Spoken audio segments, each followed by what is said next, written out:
Just meet me at the Ciripit tulang bajing, kacapit ku bulu pare seseget na ciripit tulang bajing.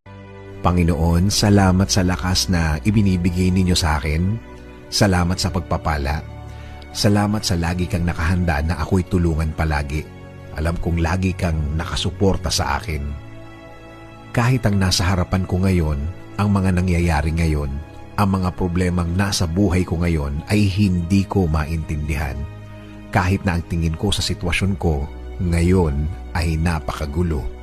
Sa iyo pa rin ako aasa, sa iyo pa rin ako kakapit because you said in your word that you will always be there for me with a helping hand. As a father to me, I thank you, Lord. Hindi ako manghihina sa mga bagay na to. Hindi ako mawawalan ng loob,